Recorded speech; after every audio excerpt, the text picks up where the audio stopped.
আসসালামু আলাইকুম এভরিওয়ান।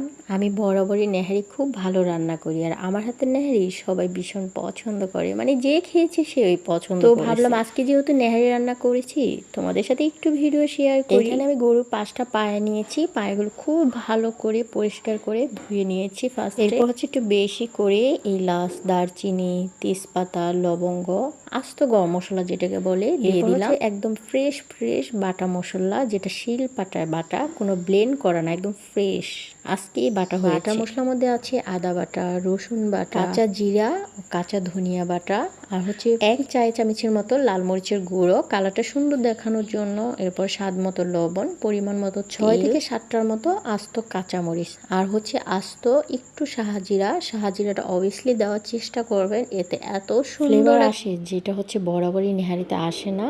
আমি সব সময় হচ্ছে একটু আস্ত শাহজিরা দেওয়ার চেষ্টা করি। কিছু দেওয়ার শেষে খুব ভালো করে মেখে নিতে হবে। মেখে কিছুক্ষণ ম্যারিনেট করে রেখে এক কড়াই ভর্তি পানি দিয়ে দিয়েছি। নেহারি যেহেতু রান্না করেছি, তো নেহারিতে তো সবই হাড়, তো হাড় সিদ্ধ হতে তো একটু সময় লাগে। নেহারি তো ঝোলে বেশি পরিমাণে থাকে, আর ঝোলটাই তো সবাই খায় পছন্দ করে। কড়াই ভর্তি পানি দিয়ে চুলাতে বসিয়ে আমি ঢাকা দিয়ে একবারে সুন্দর করে রান্না করে নিয়েছি। এর মাঝে আর কোনো ভিডিও করি না। স্পেশালি একটা জিনিস দিব, যেটা অনেকের এলাকায় বলে বাঘার, কেউ বলে ফড়ন, তো আমাদের এলাকায় বরাবরই আমরা বলি বাঘাটার জন্য ফার্স্টে আমি 6 থেকে 7টা শুকনো মরিচ একটু ভেজে নিলাম, তারপর বেশি করে পেঁয়াজ কুচি, সাথে 2-3টা তেজপাতা চিড়ে, আর হচ্ছে 2টা এলাচ দিয়ে দিলাম। তার মতো একটু লাল লাল করে ভেজে নিলাম। অবভিয়াসলি বাঘাটা এভাবেই হচ্ছে ব্রেস্তার মতো করে নিতে হবে। এই তো আমার নেহারির কালারটা দেখেন, অনেক পরিমাণে ঝোল হয়ে গেছে। তো আমার ঝোলটা আর একটু শুকাতে হবে, একটু নেড়ে চেড়ে তারপর হচ্ছে এই তো বাঘাটা দিয়ে দিলাম, দিয়ে একটু নেড়ে চেড়ে